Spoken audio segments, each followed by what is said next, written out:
예수님의 그 생애 5대 사건이라고 있습니다. 신학적으로 아주 중요한 사건들이 있는데, 첫 번째 이제 성육신 사건이고요. 두 번째는 이제 변화되신 사건, 세 번째는 십자가 순환, 네 번째는 부활, 다섯 번째 이제 승천의 사건입니다. 그런데 이제 출생하신 것이 이제 성육신이겠죠. 그리고 돌아가신 그 파트가 3번, 4번, 5번이라면 출생과 이 죽으심 사이에 제자들과 전도 여행하시던 시기에 있었던 사건 하나가 이제 포함이 됩니다. 우리가 잘 알고 있는 유명한 그 오병이어 사건도 아니고 병을 고쳐주시는 그런 사건도 아니고, 이제 이 변화산 사건을 굉장히 중요하게 생각하고 있다라는 겁니다. 그래서 이제 변화산 사건이 과연 어떤 의미가 있기에 이 5대 사건 중에 하나를 차지할 것인가, 또 오늘 이 질문의 대답을 포함해서 변화산에서 주시는 은혜와 축복, 이 세 가지 좀 살펴보았으면 좋겠습니다. 첫 번째, 하나님은 우리의 생각과는 다른 방식으로 채워 주십니다. 오늘 본문이 지난번 그 가이사랴 빌립보 그런 본문부터 이제 계속 이어집니다. 베드로가 이제 신앙 고백을 하죠. 그리고 예수님께서 이 정도면 내가 조금 더 자세한 그 십자가에 대한 예고를 해도 되겠구나 하면서 이제 십자가 예고를 했는데, 베드로와 이제 제자들은 도무지 이제 이해를 못 하고 있습니다. 그래서 예수님께서 이 제자들의 이해를 돕기 위해서 뭔가 좀 보여주어야 되겠구나 생각을 하고 28절, 16장 28절에 진실로 너에게 이르노니 여기 서 있는 사람 중에 죽기 전에 인자가 그 왕권을 가지고 오는 것을 볼 자도 있느니라 라고 이제 말씀을 하세요. 그래서 왕권을 가지고 오는 장면이 무엇일까? 그래서 사람들이 이제 부활일 것이라고 생각하는데, 부활의 사건은 제자들이 모두가 다 보는 사건이죠, 그렇죠? 그래서 여기 서 있는 자 중에 볼 자들도 있느니라. 그럼 어떤 사람은 부활을 받고 어떤 사람은 부활을 못 받고 그런 건 아니지 않습니까? 그래서 부활은 아닌 거고, 재림의 사건도 죽기 전에라고 얘기했으니까 재림 사건 아직도 우리한테 일어나지 않았으니까, 또 이 제자들은 이미 다 지금 현재는 다 돌아가신 분들이니까 재림 사건도 또 아니라는 거죠. 그래서 그 다음에 이어지는 17장 1절로 이어지는 엿새 후에라고 이야기하는 그 변화산 사건으로 보아야 된다라는 거예요. 왕권을 가지고 오는 이 장면이. 그래서 1절에 보면 이제 높은 산에 올라가셨다. 아까 우리 영상에서 나온 것처럼 갈릴리 호수 남쪽에 있는 다볼산이냐, 아니면 가이사랴 빌립보 근처의 헐몬산이냐, 뭐 어느 쪽도 지금은 이제 이렇게 의논이 이렇게도 생각하고 저렇게도 생각하고 해서 그냥 변화산이라고 부르는 겁니다. 그래서 어느 산인지 중요하지 않고 거기서 일어난 일이 더 중요합니다. 2절 3절 이렇게 보면 그 앞에서 변형돼서 그 얼굴이 해같이 빛나며 옷이 빛과 같이 휘어졌고, 그때 모세와 엘리야가 예수와 더불어 말하는 것을 이제 제자들이 이제 보게 됩니다. 그래서 이 사건은 예수님에 대해서 두 가지를 확인해 주는 사건인데요. 첫 번째는 이제 신분의 확인입니다. 이 해같이 빛나는 얼굴. 이제 모세가 시내산에서 하나님과 대화하면서 빛나는 그 얼굴이죠. 그런데 그 얼굴은 이제 모세 스스로 빛났다기보다는 하나님의 그 영광의 형체가 모세에게서 이렇게 묻어나는 하나님의 영광이죠. 천지를 창조하실 때 빛이 있으라 하니까 빛이 있었죠. 이게 스스로 빛을 낼 수 있는, 그 얼굴에서 스스로 광채가 낼 수 있는 이분은 이제 창조주 하나님이라는 거예요. 신적인 모습을 드러내는 겁니다. 그리고 이제 모세와 엘리야가 이제, 모세는 율법의 대표죠. 엘리야는 이제 선지자의 대표입니다. 율법과 선지자, 이건 딱 구약을 대표하는 인물들입니다. 그러니까 둘 다 죽음의 신비를 가지고 있는, 요즘 말로 레전드라고 해야 될까요? 신앙의 선조들인데, 모세는 이제 죽었으나 그 시체를 아무도 찾지 못하는 그런 신비한, 또 엘리야는 살아서 병부터 하늘로 올라가죠. 그러니까 둘 다 이제 죽음에 대한 신비가 있는 그 레전드 같은 훌륭한 믿음의 위인들이 예수님 옆에서 보좌를 하고 있단 말이죠. 그래서 예수님은 가장 높은 영광의 하나님, 구약의 인물들이 보좌하고 있는 아주 멋진 장면을 보여주고 있는 것입니다. 또 사명을 확인하는 장면. 제자들이 모세와 엘리야를 어떻게 알아봤을까요?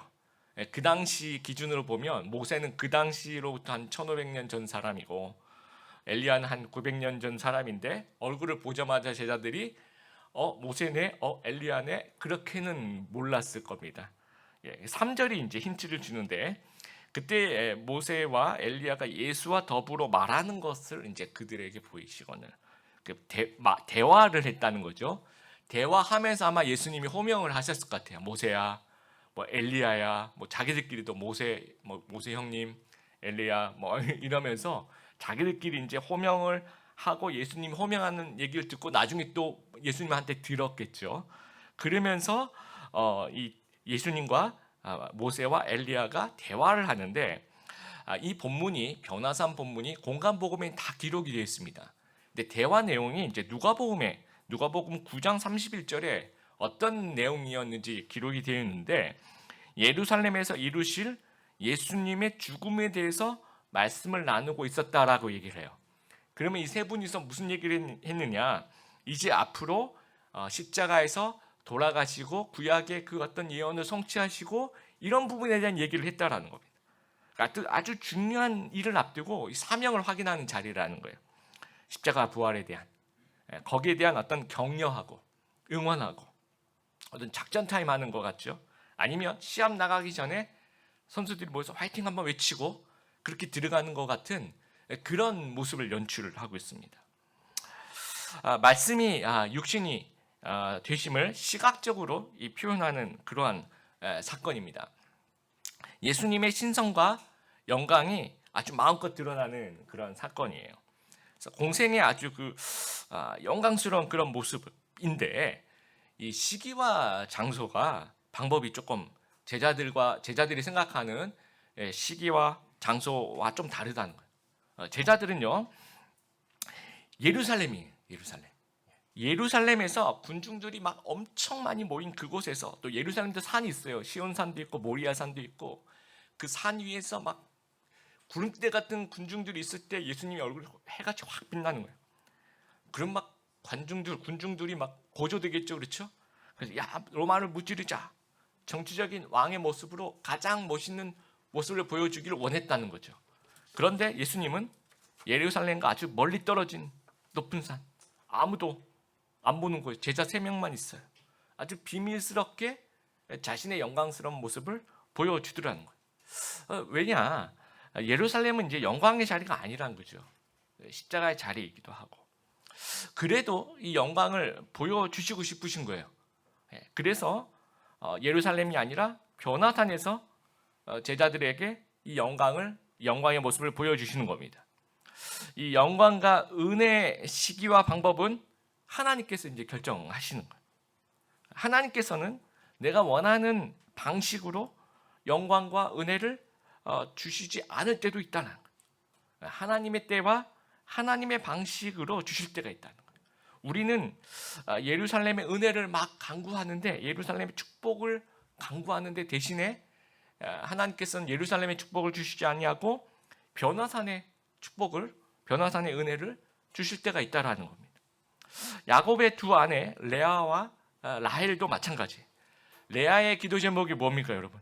남편이 나를 사랑하게 해주세요. 이게 이제 예루살렘의 축복을 간구하는 거죠. 그런데 하나님이 남편의 사랑은 아니고 뭘 주셨습니까? 아들 6명을 주셨어요. 이것도 신비죠, 신비. 남편의 사랑이 없는데 아들이 6명이나 있는 엄청난 그런 신비입니다. 이게 이제 예루살렘의 축복이 아니라 변화산의 축복이라는 거죠. 라헬 기도 제목이 뭡니까? 자식을 주세요. 이게 기도 제목이죠. 그런데 그게 이제 예루살렘 축복인데 하나님은 이제 남편의 사랑을 주세요. 라헬에게. 나중에 이제 아주 나중에 아이를 주시지만 그러니까 남편의 사랑이 이제 변화산의 축복인 겁니다. 그러니까 다들 이 레아도 그렇고 라헬도 그렇고 다들 이제 나는 복이 없다라고 생각했을 거예요. 라헬은 나는 왜 아들이 없지? 나는 이렇게 복이 없는 여자야 이렇게 생각하는 거예요. 그런데 실제로 복이 있는 여자예요. 왜냐하면 남편의 사랑을 듬뿍 받고 있었기 때문에 이 변화산의 은혜와 축복을 받고 있는 사람이라는 겁니다. 레아도 나는 복이 없어. 난 남편의 사랑이 없잖아. 그렇지만 또 레아도 레아에게는 아들 6명이 아주 든든한, 그 6명 중에는 여러분 레위 지파에서 이제 모세가 있고, 그다음에 제사장 계열이 있죠.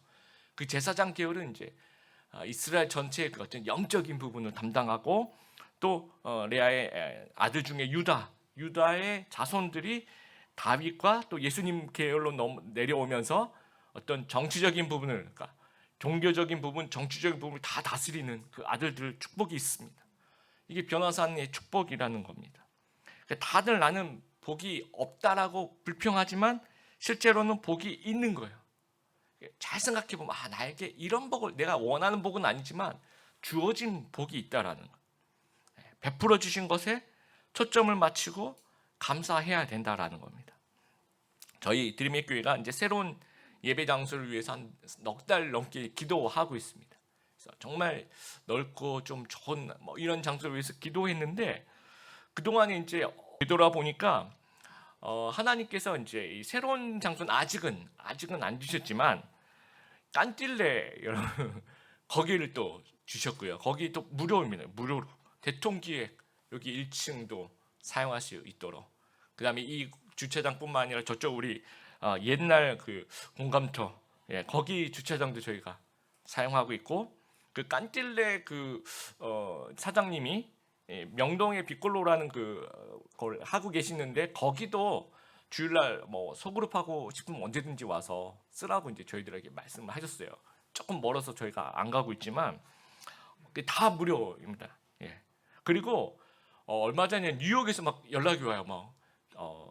장소 구했냐고. 내가 뉴욕에서 기도하고 있다고. 그리고 싱가포르에서 어느 선교사님이 막 싱가포르에서도 기도하고 있다고 연락을 해주셨어요. 그러면서 이게 아직 장소는 안 주셨지만 이제 예루살렘 축복은 조금 이따 이제 나중에 주시겠지만, 이 변화산의 축복, 뭔가 우리에게 주어지는 막 베풀어 주시는 그 은혜들이 있는 거예요. 기도해 주는 동력자들이 있고, 우리 성도들이 다 같이 기도하고 있어요. 이 한 주제를 가지고 몇 달씩 온 성도들이 다 같이 기도하는 그러한 은혜와 축복도 있다라는 거예요. 그래서 내가 바라는 축복이 아니더라도 내게 주어지는 그 축복을 우리가 좀 붙잡을 수 있었으면 좋겠습니다. 그래서 내가 어떤 고정관념에서 좀 벗어나서 나에게 주신 변화산의 축복과 은혜가 무엇인지를 좀 생각하고 찾아볼 수 있는 저희들이 되었으면 좋겠습니다. 그리고 내 은혜를 또 다른 사람의 은혜와 비교하면서 부러워하지 말기를 바랍니다. 그래서 나에게 주신 축복 늘 감사하면서 그 은혜를 누리시는 우리 귀한 성도님들 되길 바랍니다. 두 번째, 위로의 자리에 머무르지 말고 사역의 자리로 나아가야 합니다.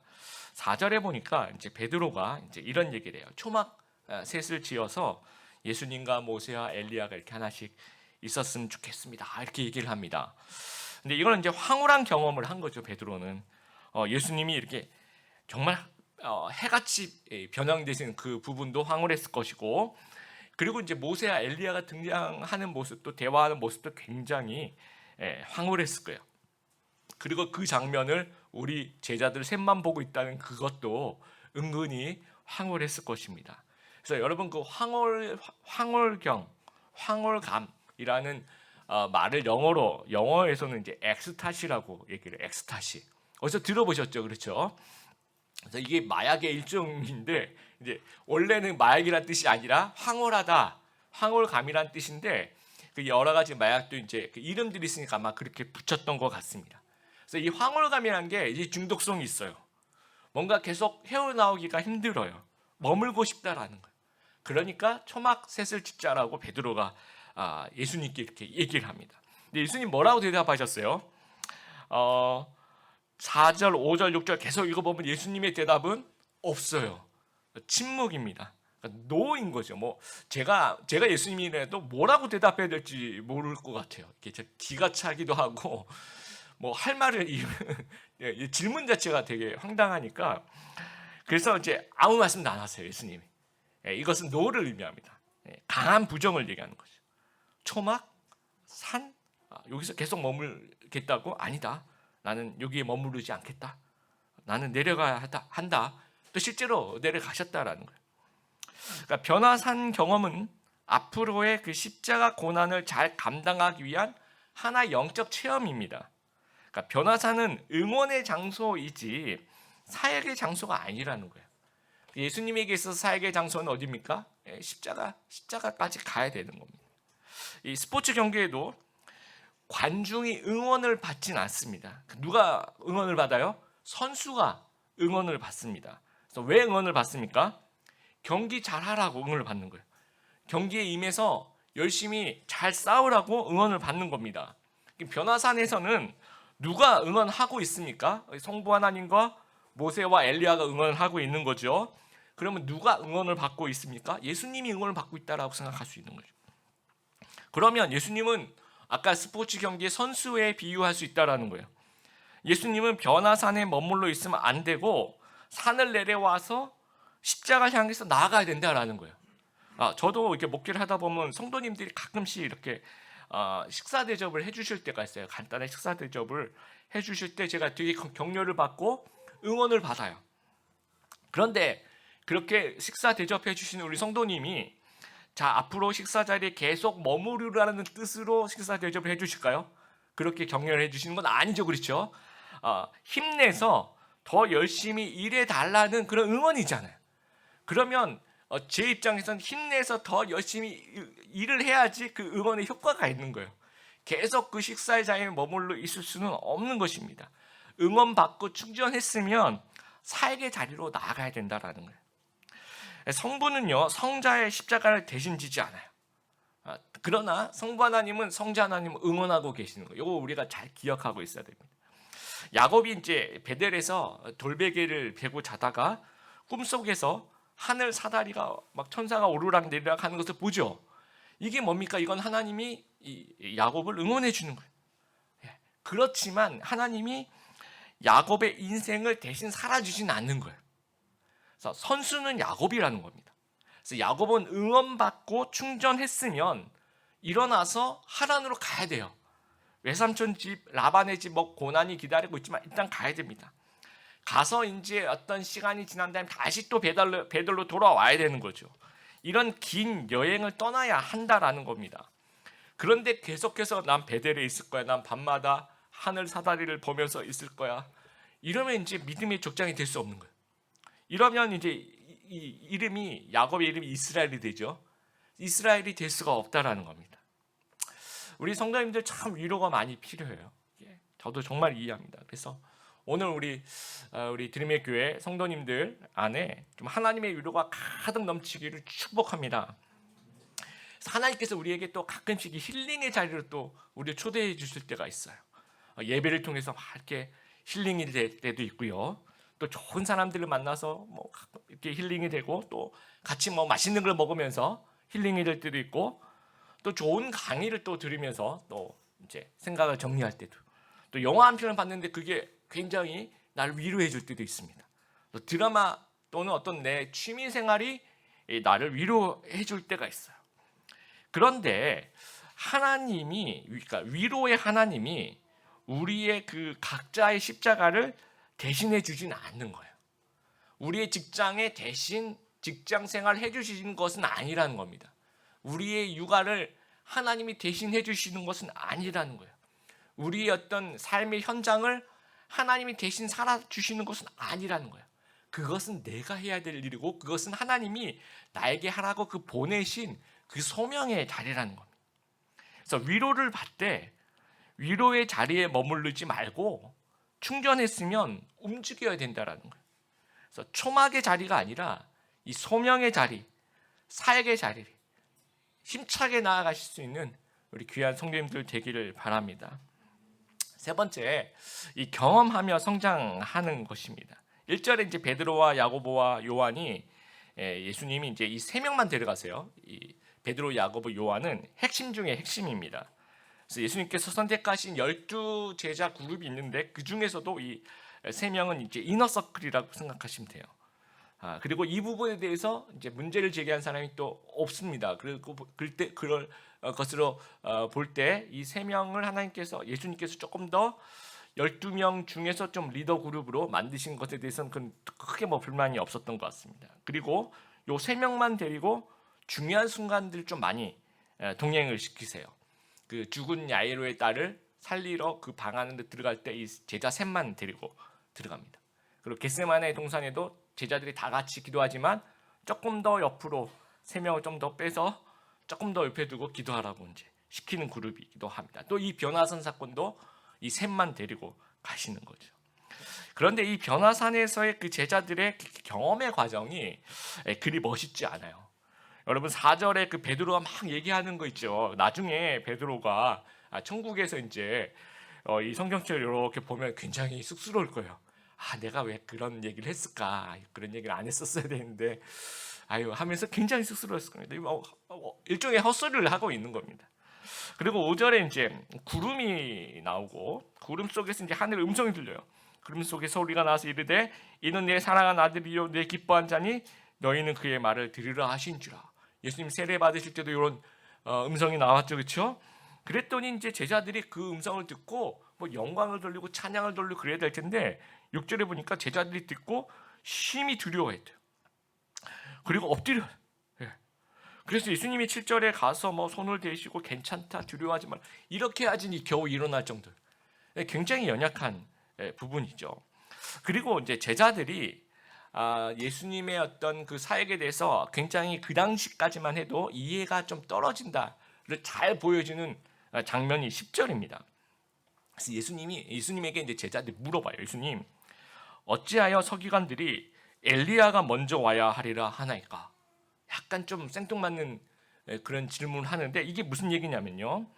말라기 4장 5절에 보면 구약 선지자 중에 이제 말라기 선지자가 내가 예언자 엘리야를 너에게 보내주겠다라는 그 예언을 해요.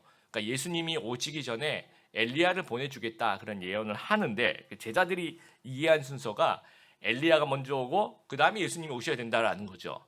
그런데 오늘 보니까 예수님이 이미 이제 와 계시는데 엘리야가 이제 하늘로부터 내려왔더라는 거예요. 그래서 예수님 이게 순서가 좀 이상합니다. 엘리야가 먼저 와야 되는 거 아닙니까? 이렇게 물어보고 있는 거예요. 그랬더니 예수님께서 11절, 12절, 13절 이렇게 얘기하면서 그 엘리야는 저 선지자 엘리야를 얘기하는 것이 아니고 세례 요한을 얘기하는 거야 하면서 이제 가르쳐 주세요.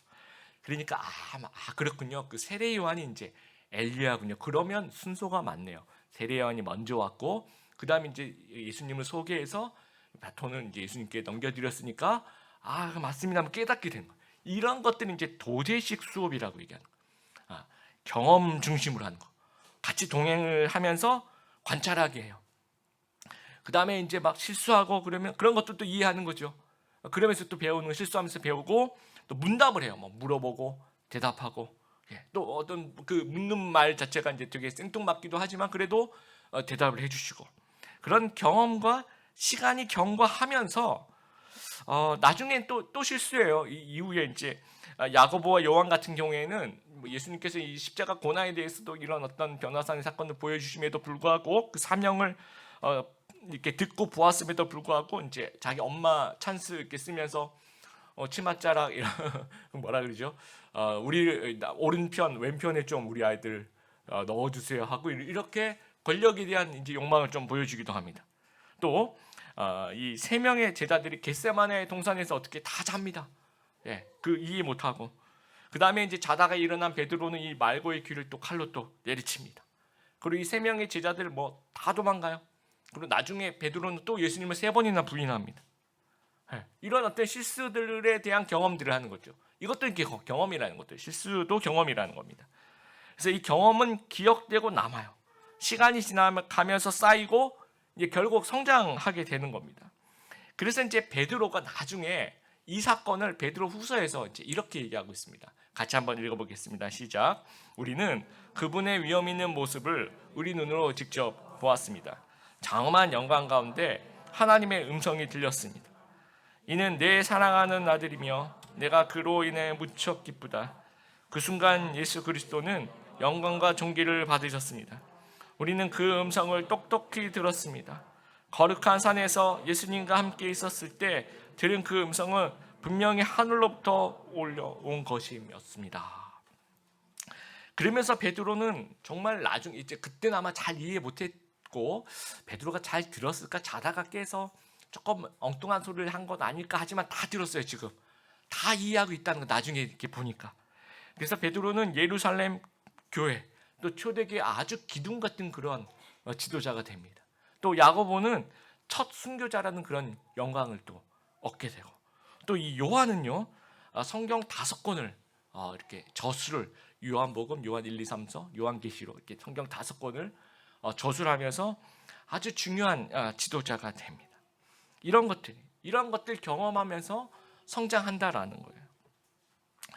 미술사에 등장하는 많은 그 그림의 기법 중에서 점묘법이라는 것이 있습니다. 이게 점묘법으로 그린 그림을 점묘화라고 얘기를 하는데, 여러분 이 그림을 보시면 이 점을 찍어서 그린 그림입니다. 붓으로 이렇게 쫙 이렇게 그린 그림이 아니라 탁탁탁탁 이렇게 점을 찍어서, 그래서 이제 그 왼쪽하고 이 아래쪽 보면 좀 확대해서 보여주고 있는 장면이 있죠. 이게 조르주 쉐라라는 사람의 라 그랑자트 섬의 일요일 오후라는 제목의 그러한 작품입니다. 1883년부터 1885년까지 이 작품을 2년 동안 만든 거예요. 그래서 이게 점이 몇 개 좀 찍혀 있겠습니까? 다음 주까지 셀 수 있을까요, 저희가? 그래서 아마 전문가들은 아마 100만 개에서 한 300만 개 사이일 것이다라고 생각해요. 그거를 그래서 이 작품을 2년 동안 그렸다고 해야 될까요? 점을 찍었다고 해야 될까요? 그래서 막 2년 내내 점을 찍다 보니까 이런 이제 그림이 나오는 겁니다. 그래서 처음에 생각해보세요. 처음에 이 조르주 쉐라라는 분이, 화가가 처음에 점을 찍었을 때는 이게 무슨 그림인지 알 수 있을까요? 전혀 아마 몰랐을 거예요. 계속 1년 뭐 2년째 찍다 보면 이게 대충 그림이 이런 그림이구나 하면서 그게 보였을 겁니다. 그러니까 수많은 점들이 찍히면서 점점 윤곽을 드러내고 있었을 거라는 거죠. 그러니까 신앙생활이라는 것이 이런 거예요. 이 경험이라는 아주 수많은 점들이 찍혀가면서 시간이 지나가면서 이게 신앙이 형성되어 가는 거죠. 그러면서 점점 성장해 나가는 겁니다. 해외 선교사님들에게 질문해 보면 장기 선교사 헌신 어떻게 하시게 됐습니까? 라고 했더니 단기 선교 경험이 아주 결정적으로 도움이 됐다. 근데 단기 선교를 한 번만 가신 분들은 거의 없더라고요. 장기 선교사 헌신하는 분들은 최소한 한 5번 정도는, 그러니까 평균 한 5번 정도는 단기 선교를 왔다 갔다 하면서 점점 그것이 모여서 이제 장기 선교사의 꿈을 품게 되는 겁니다. 그러니까 성장한 후에 경험하는 것이 아니고 경험한 후에 경험하면서 동시에 성장하는 것이라는 거예요. 저도 이제 대학교 1학년 때 선배들 따라서 금요철학을 갔어요. 우리 선교단체 선배들 따라서 새벽 2시까지 참 그때는 그렇게 늦게까지 그렇게 또 아주 집중적으로 기도를 했던 것 같습니다. 근데 저는 1학년 때 내내 졸았어요.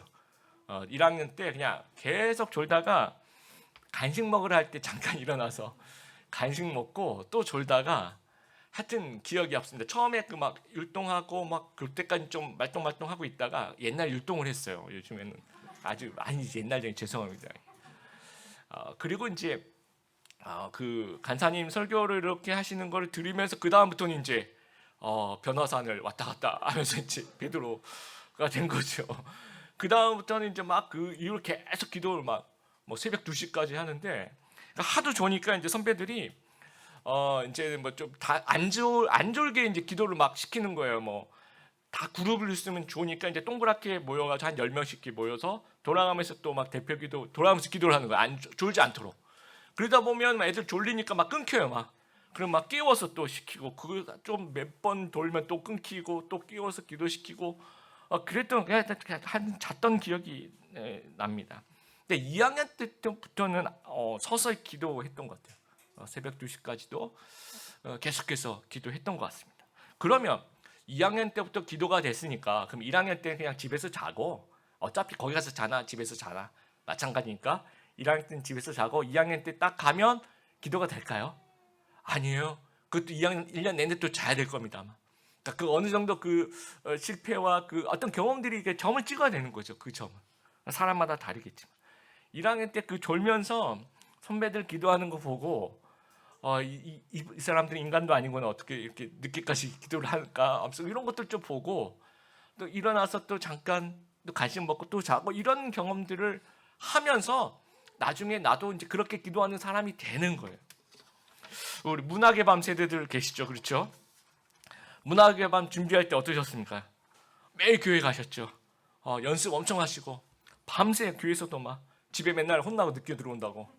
예, 그리고 연습만 했습니까? 아니죠. 거기서 뭐 했습니까? 아주 중요한 거 라면 끓여 먹고, 그렇죠. 뭐 대화하고 놀고. 근데 그런 것들이 이 초기 점들 같아요. 이게 뭐 그게 무슨 중요할까? 이제 그렇게 생각할 수도 있는데 그런 점들이 이제 찍히는 겁니다. 점점. 그리고 중고등부 우리 청년부 수련회 준비하면 막 수련회 기간보다 더 긴 시간을 준비하잖아요. 더 긴 시간을 교회에 와서 그것도 뭐 합니까? 회의하고 뭐 라면 끓여 먹고 어떻게 보면 별로 중요하지 않을 것 같은 것들인데 그런 수많은 점들이 모여서 오늘날에 이제 우리의 신앙을 형성했다라는 거예요. 그래서 오늘날 우리 그 미래 세대를 보면 이런 점들이 좀 찍혀야 될 텐데 너무 안타까워요. 너무 안타깝습니다. 그래서 어저께 성경학교 우리 여름 캠프 그 키즈 캠프 잠깐 제가 가서 봤더니 제가 약 한 40년 전에 제 초등학생 때 교회에서 갔던 여름 성경 캠프가 좀 생각이 나더라고요. 저도 어떤 무슨 기도원 같은 데에 갔었던 것 같습니다. 비가 막 오고 하여튼 거기서 성경 캠프에 있었던 기억이 났어요. 그리고 그러니까 어저께 우리 갔던 우리 키즈 친구들은 앞으로 제 나이 40년 후에 제 나이가 됐을 때 다 기억날 거예요. 그때 영등포에서 이렇게 2층 침대가 있는데 난 위에서 잤고 너는 밑에서 잤고 이러면서 다 기억날 거예요. 이런 너무너무 귀한 점들이에요. 그래서 우리 부모의 역할들은요, 우리 미래 세대들이 이 귀한 점들이 찍힐 수 있도록 우리 부모들이 적극적으로 노력을 해야 됩니다. 특별히 이 주일날 하는 이 주일학교는 만에 하나 여러분이 피곤해서 나오시기 힘들더라도 아이들 위해서라도 그 아이들이 그 점이 지키기 위해서라도 꼭 나오셔서 이 주일학교를 좀 지켜주시게 되길 바랍니다. 그리고 우리도 신앙적 경험이 최대한 많이 노출되기를 바라요. 우리가 코로나 때 경험해봤죠. 지금도 이 코로나 중심에 있지만 우리가 그러니까 이 하나님과의 접촉을 최소화하니까 우리의 신앙도 그렇죠. 뭔가 좀 최소화되는 거. 이게 이제 좀 정비를 되는 거죠. 하나님과의 접촉을 또 그 경험들을 많이 가져가면 또 우리 신앙도 풍성해지는 겁니다. 이게 이제 정비를 하는 거죠. 그래서 어떤 학자들은 뭐 앞으로 코로나가 한 7년은 더 있어야지 뭐 끝나지 않을까 뭐 그렇게 얘기하시는 분들도 계시대요. 계속 우리와 함께 있는 겁니다. 그럼 앞으로 7년 동안 나중에 코로나 끝나면 그때 이제 더 열심히 해야지 이렇게 생각하면 안 돼요. 그렇게 그럼 7년 동안 지금 우리 신앙 다 이렇게 아주 연약해질 수 있습니다. 그래서 이것은 그냥 이건 이거고 우리 할 일은 또 해야 되는 거예요. 중요한 사역들은 또 해야 됩니다. 그래서 우리 주일 현장 예배 좀 풍성해지길 바라고. 그리고 이제 우리가 현장 소그룹도 이제 앞으로 조금씩 할 텐데 현장 소그룹까지 또 이어져서 아주 풍성한 그리고 최대한 하나님과의 경험을 좀 많이 할 수 있도록 하는 그 우리의 매일의 경건의 시간도 마찬가지. 또 큐티 또 새벽 금요 기도회 우리 주중 온라인 예배도 마찬가지입니다. 또 우리가 정말 이런 은혜스러운 경험 중에 하나가 복음 전하는 경험이에요. 제가 중학교 때 우리 중등부에서 이제 복음 전도 집회가 있다 그래서 반 친구들 데려오라 그래서 제가 저희 반 그때는 한 반에 한 60명씩 됐었잖아요. 그 저희 반 친구들 거의 한두 명 빼고는 다 데려간 기억이 있어요. 그때 제가 왜 그랬는지 모르겠습니다. 근데 그때 그런 노력들, 그때 그 시도했던 그 시도들, 그런 것들이 다 이제 저한테 이제 점으로 찍혀서 하나씩 어떤 무엇인가 형성해 나가는 거죠. 근데 여러분 복음 전도의 경험이 굉장히 임팩트가 있어요. 태신자를 작정하고 이제 우리 계속 태신자 작정하고 있죠. 마음속에 품고 기도하고 그들을 초청하려고 노력하고 인도하고 좀 보살피려고 노력하는 그것이 우리에게 주신 이 생명과 구원에 대해서 아주 임팩트한 경험을 저희들에게 해줘요. 그래서 이러한 어떤 수천 가지 그 조그만 점들이 찍혀가면서 큰 그림이 형성된다는 것들을 우리가 기억하면서 그동안 좀 중단했던 점들을 좀 다시 찍어보는 귀한 우리 성도님들 되시길 바랍니다. 그러면서 성장해 나가시는 우리 성도님들 되시길 바랍니다. 말씀을 좀 마무리합니다. 우리 변화산에서 주시는 교훈, 축복의 시기, 또 방법, 이런 거 다를지라도 우리 하나님이 주신 우리 은혜와 그 축복이 있다는 사실들 우리가 기억하면서 감사할 수 있는 저희들이 되었으면 좋겠습니다. 그리고 위로의 자리에 오래 머무르지 말고 사역의 자리, 소명의 자리로 이렇게 성장해 나갈 수 있는 저희들이 되었으면 좋겠습니다. 또 경험이라는 그 점이 있어요. 그것을 좀 계속해서 찍어 나갈 수 있는, 그래서 점점 ing 완성해 나갈 수 있는 귀한 우리 성도님들 다 되시기를 주님의 이름으로 축복합니다.